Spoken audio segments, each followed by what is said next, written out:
Hey, what's going on YouTube? It is Mr. Ferguson here. Hope you guys are having a fantastic morning. Thank you so much for clicking on this midweek quickie.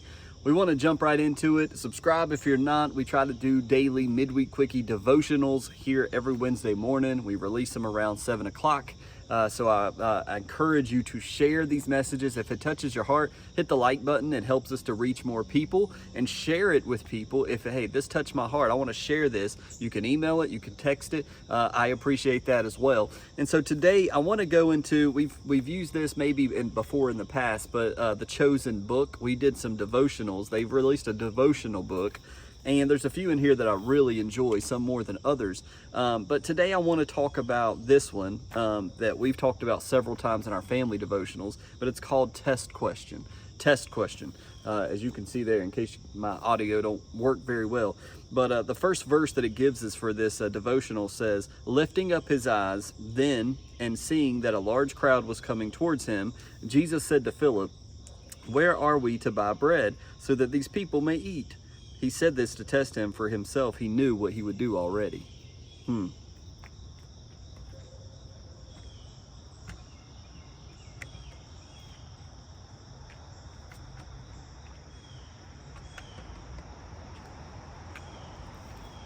So Jesus asked this question knowing already what he was going to do, but that's from John 6, 5 through 6.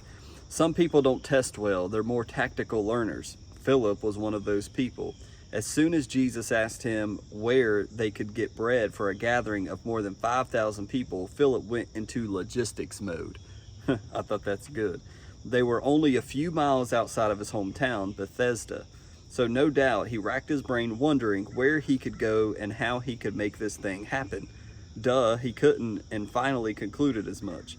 He reported to Jesus that it would take more than half a year's wages to buy enough bread for for each person to have a bite.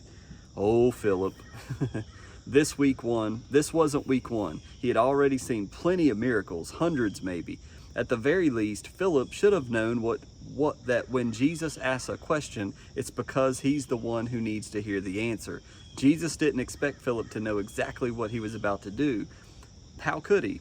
He was testing Philip to see if his thinking was in the same stratosphere. Was Philip going to evaluate the situation naturally, or look to the one who could fix it supernaturally? Would his answer involve faith in Jesus or a calculator and a golf card? Pretty interesting. You see where we're going here. To get and we're almost through this, to get a real-time reading on our faith, Jesus knows exactly which question to ask in exactly the right circumstances. And this was the perfect scenario to test Philip. He had Jesus asked him how a leper could be healed, or how a blind man's sight could be restored, Philip would have readily answered, "Only you can do that, Jesus." Although correct, it would have been a throwaway response. Those miracles required nothing of Philip, not even faith. Jesus knew to test Philip with a seemingly natural, albeit logically impossible, predicament. And Philip didn't do so great. His math problem exposed his faith problem, which was exactly the point. I'm sure most of us can relate to Philip. We marvel at who Jesus is and what he can do.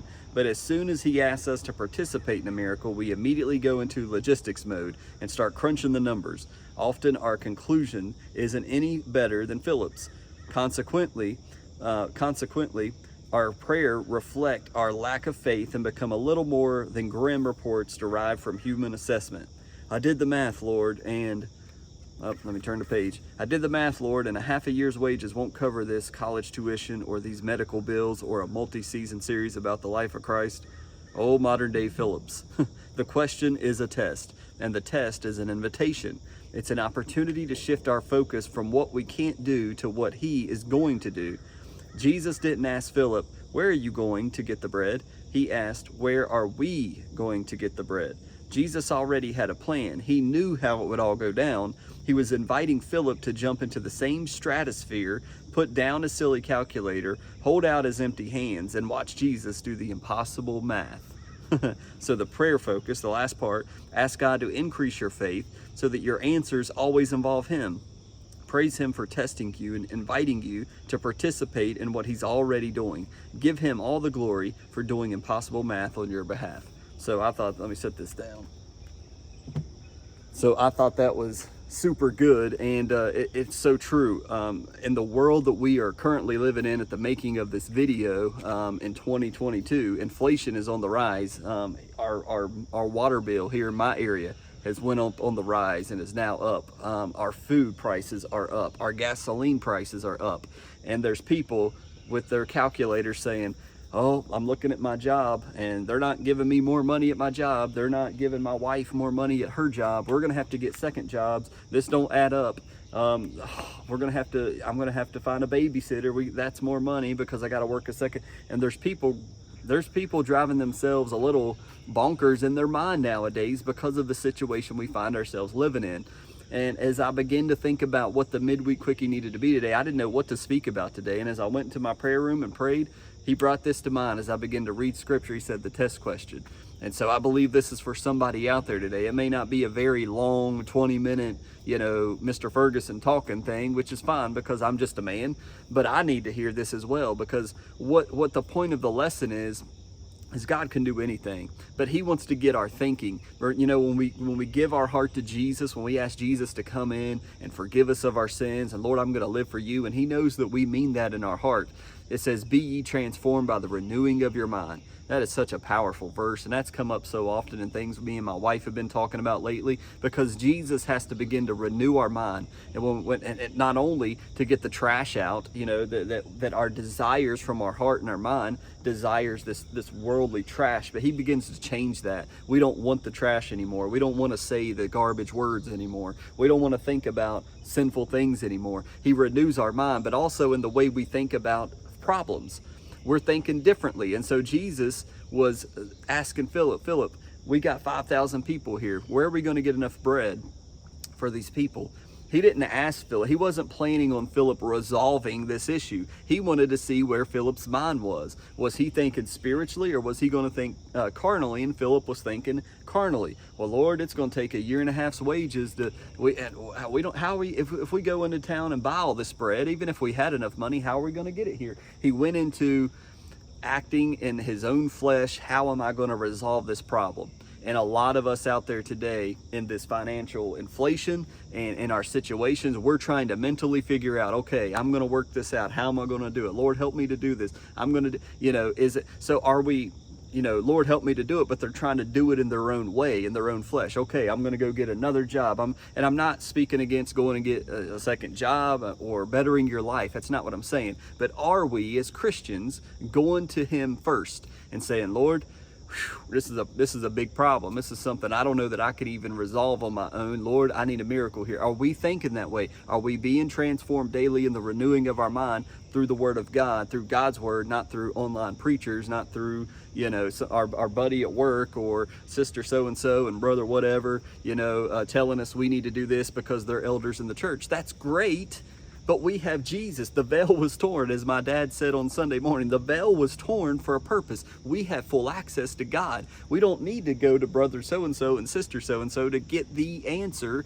They can encourage us. They can pray with us that God will reveal that answer to us. And they can speak words of encouragement. But what I'm saying is, are we first going to the King of Kings and Lord of Lords, and saying, God, you see, me and my wife, I'll be open and upfront. Me and my wife have been going through a financial thing the past 2 months or so. It's just like everything has started to increase and our jobs have not.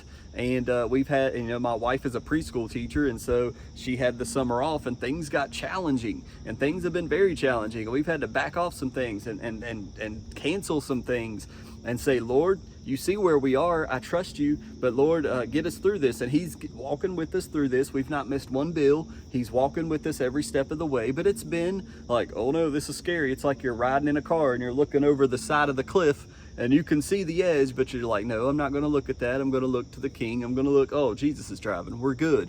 And so, and that's where I'm at, personally. So I believe there's lots of people out there that they need Jesus. They are just, their mind is fried. They don't know what to do. They're exhausting everything they can do. Well, I've tried to get a raise. I've tried to get a second job, but I've got to get somebody to watch my kids. And they're trying to logistically, like Philip, pull out the calculator and figure it out on their own. and they don't know this King Jesus. They don't know this answer that we know. We are the light of the world, the salt of the earth, and it's our duty to share that with others and say, can I pray with you? Have you asked Jesus about this situation? And sometimes it's Christian people. We're getting too focused on how we're going to do this in the worldly sense and not looking to our master, the one we say we live for, our salvation, Jesus. And so we need to take the problem to him daily and say, Lord, help me to do my part, but God, help me to involve you. It's not just a me thing that I've got to figure out. You are part of you are my world. You're my king. My life is not my own. To you I belong. Let not my will, but your will be done, God. But let me do my part. But Lord, if you've asked me to do my part, but God, show me what to do in this situation. And trust in him. Walk by faith and not by sight all the time, but by what Jesus wants to do. And so I thought that was really good. That's how this devotional speaks and ministers to me. So I hope it ministers to somebody out there as well and encourages you today. And if it does, if you know somebody going through a hard time, share this with them. It's not about YouTube and likes and all that. It's about sharing the gospel of Jesus Christ with people and seeing their lives change and seeing God do miracles in people that don't think it can happen for them, that God loves them so much. So God bless you for watching today. God bless you for listening and taking the time to listen today. As always, let's say a quick prayer before we go, and let's lift up those that may or may not see this video. Father, I thank you so much, Lord, that you are in control. I thank you that you live inside of my heart. I thank you for those that are watching this prayer and listening to this prayer right now. Lord, I pray the power of the Holy Spirit, Lord, upon each and every viewer of this video, that God, you would go forward in their finances, in their lives, in their families, God, the issues that they're dealing with, God, let them be transformed by the renewing of their mind. Let them know this King Jesus that loves them so much, and that God, you are for us, you're not against us. The enemy is the one that likes to speak lies, and Lord likes to discourage us and pull us away from the gospel message. But Lord, I pray for an increase in the things of God in their life. I pray that you would help them to prosper this season in the name of Jesus. And so I pray for everybody that watches this video. I pray for everybody that's not watching, God, those around us, those at our workplaces, those in our churches, those that just need an uplifting in prayer this morning. We lift them up, Lord, and we pray for them today. And we just pray that you would help us to put you first, Lord, to think as you would have us to think, not carnally, God, but spiritually minded. Lord, how are we going to do this together? We're going to be okay because Jesus is my King. And I thank you this morning, and I praise you this morning and honor you. In the mighty name of Jesus we pray. Amen. So thank you so much again for tuning in this Wednesday morning. I hope you've enjoyed it. Hope it will bless your heart. Go forward in the Lord and in the power of his might. God bless you. Have a great day.